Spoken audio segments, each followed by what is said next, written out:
Hello everyone, कैसे हैं आप लोग। मेरी कहानी का शीर्षक है the curious case of Kanti Kumar and Kanti Kumar मेरी माँ का नाम है।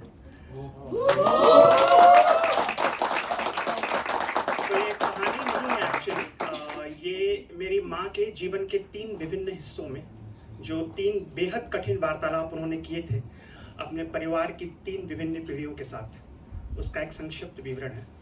कट टू 1975, ये पहला वार्तालाप है मेरी माँ और मेरे नाना जी के बीच में। उस समय मेरी माँ की आयु 15 वर्ष थी। उन्होंने 10वीं की परीक्षा उत्तीर्ण कर ली थी और वो 10वीं के बिहार बोर्ड के टॉप 10 विद्यार्थियों में उनका नाम शुमार था। वो अपने भविष्य के बेहद ही सुनहरे सपने देख रही थी, पर उन्हें पता नहीं था, उनकी हसरत थी एक्चुअली कि वो पिलानी जाकर पढ़ाई करें, पर उन्हें पता नहीं था कि पिछले 2-3 सालों से मेरे नाना जी की आर्थिक स्थिति ठीक नहीं है। और ऐसा हुआ था कि 1971 में इंदिरा गांधी ने बैंकों के साथ साथ कोइलवरीज का भी राष्ट्रीयकरण कर दिया था और उसकी वजह से मेरे नाना जी की आमदनी एकदम से नीचे आ गई थी और ताबूत में आखिरी कील ठोक दी इंदिरा गांधी ने इमरजेंसी के साथ। उसके बाद एक शनिवार की एक बेहद ही खूबसूरत शाम को मेरे नाना जी मेरी माँ को लेके धनबाद की कुमार टॉकीज में दीवार पिक्चर दिखाने लगे। और उसके बाद धनबाद, जो लोग जानते होंगे झारखंड के बारे में उनको पता होगा, धनबाद का स्टील गेट, वहाँ पे बहुत अच्छे छोले भटूरे मिलते हैं। जब वो वहाँ पहुँचे तो मेरी माँ ने पूछ ही लिया कि कोई बुरी खबर है क्या पापा। और मेरे नाना जी ने अश्रुपूरित नेत्रों से मेरी माँ को कहा कि तू मेरे परिवार का सबसे बड़ा बेटा है ना, तू मेरी वेदना समझेगी। मेरी आर्थिक स्थिति पिछले 3-4 सालों से ठीक नहीं है। तेरे 3 छोटे छोटे भाई हैं और उन्हें पढ़ने के लिए मुझे बाहर भेजना है, पर उनको बाहर भेजने में मेरी सारी जमा पूंजी निकल जाने वाली है। तो उसके पहले मैं चाहता हूँ कि तुम्हारी शादी करके निश्चिंत हो जाऊँ। मेरी माँ के लिए बेहद दुखद खबर थी, पर उन्होंने आंसू का एक कतरा भी नहीं निकाला। बहुत ही शांत स्वर में मेरे नाना जी को उत्तर दिया कि मैं अपने भाइयों के पढ़ाई के बीच में नहीं आऊँगी, और अगर आपको लगता है कि मेरी शादी कर देने से आपको खुशी मिलेगी तो मैं इसके लिए भी तैयार हूँ, क्योंकि मुझे पता है कि मैं इसके बीच से अपना रास्ता निकाल लूँगी। और अगले 1 वर्ष में, सिर्फ 16 वर्ष की आयु में मेरी माँ की शादी होगी। उस समय मेरे पिताजी लॉ की पढ़ाई कर रहे थे, वो सिर्फ 20 वर्ष के थे। शादी होने के 3 महीनों के अंदर मेरी माँ ने पूरे परिवार को मना लिया और मेरे माँ पापा ने निर्णय लिया कि दाम्पत्य जीवन के पहले 10 साल वो सिर्फ अपने आप को देंगे, और उसके बाद वो क्या करेंगे कि एक दूसरे के लिए जीना शुरू करेंगे, परिवार के लिए जीना शुरू करेंगे। और उसके बाद मेरी माँ धनबाद वापस आ गई। वहाँ पर उन्होंने 12th किया, ग्रेजुएशन किया, मास्टर्स किया, और 1985 आते आते वो पीएचडी कर रही थी और एक बेहद ही हाई पेइंग लेक्चरशिप जॉब के बिल्कुल करीब थी। तभी उन्हें मेरे पिताजी का पत्र मिला। उस पत्र में लिखा हुआ था, प्रिय के कुमार, आशा है तुमने राम तेरी गंगा मैली देख ली होगी। मंदाकिनी की आंखों में मुझे तुम्हारी ही छवि दिखलाई देती है। और वो तुम्हारा फेवरेट रवि शास्त्री कैसे Benson and hedges world series जीतने के बाद पूरे स्टेडियम में ऑडी घुमा रहा था। मुझे पता है तुम बहुत खुश होगी। बहरहाल मुद्दे की बात पर आते हैं। मुद्दा ये है कि पिछले 3-4 सालों से वकालत की प्रैक्टिस करने के बाद भी मेरा मन उसमें लग नहीं रहा है। मुझे ऐसा लगता है कि मेरे जैसे आदमी के लिए वकालत के दाव पेच बने नहीं हुए हैं। और शायद तुमने गुस्से में एक बार ठीक ही कहा था कि may be, just may be, I am a beautiful failure. मुझे तो सप्ताहांत में जब मैं गांव जाता हूँ और खलिहान में बैठकर अपने दोस्तों के साथ ताश खेलता हूँ तो मुझे बहुत खुशी मिलती है। I don't know, I am just lost, I don't know what is the calling of my life. और इसके उत्तर में मेरी माँ ने कहा कि मेरे प्रिय हुक्म के इक्के, मुझे पता है कि ताश ये आपका पहला प्यार है, पर अभी क्या है, और मुझे ये भी पता चला है कि आपकी वकालत में कमाई क्यों नहीं हो रही है। जब डेट पे क्लाइंट्स आते हैं और कहते हैं कि फीस के पैसे नहीं है, अगली डेट पे दे देंगे, तो आप बोलते हो घर जाने के पैसे तो है ना, और अगर नहीं है तो आप दे देते हो।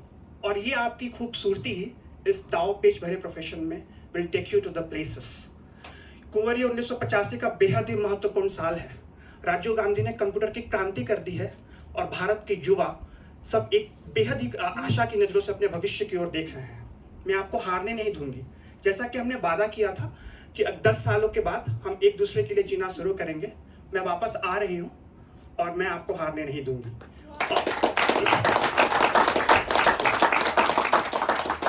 और मेरी माँ ने अपने सपनों की तिलांजलि देकर मेरे पिता के उखड़ते आत्मविश्वास को बचा लिया। और फिर अगले 22 वर्षों तक उन्होंने अपने सपने अपने संतानों के नजरिए से देखा। कट टू 2007, उस समय मेरी माँ की उम्र 47 साल थी। और उस समय ये वो दौर था जब भारत को अपनी पहली महिला राष्ट्रपति प्रतिभा देवी सिंह पाटिल मिल चुकी थी। बिहार के एक मध्यम वर्गीय परिवार में बहुत खामोशी से एक क्रांति हो रही थी।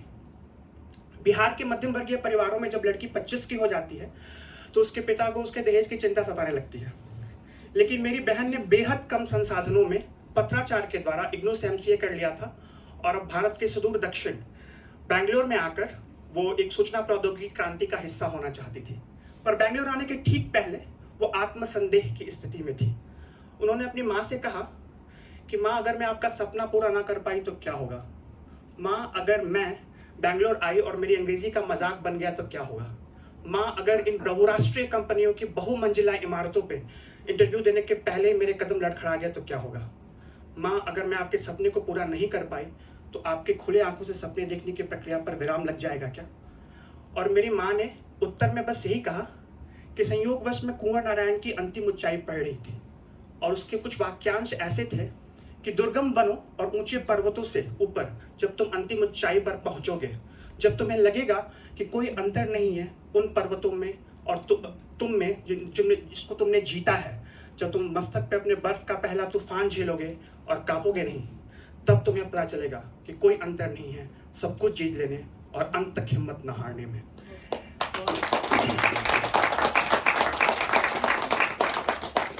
और ये कहकर उन्होंने कहा कि I will always be proud if you will never, if you will fight till finish.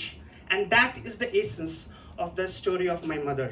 Okay, much like the Academy Award winning movie The Curious Case of Benjamin Button, where it said that your life is defined by the opportunities, even the ones you missed.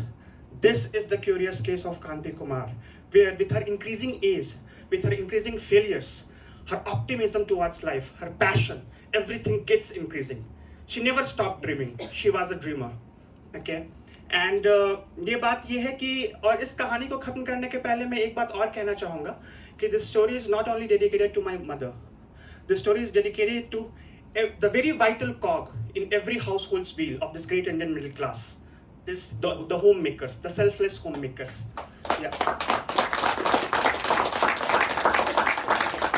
आज मेरी माँ की उम्र 62 वर्ष है। मेरे पिताजी भोजपुर जिले के एक नामी क्रिमिनल लॉयर हैं।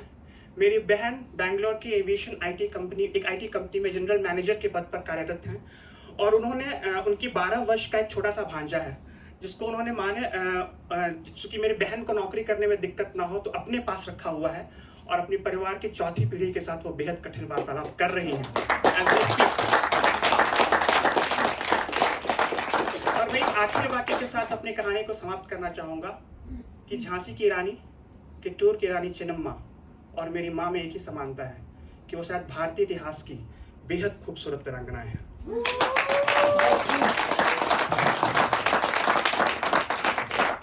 I was a bit emotional, sorry.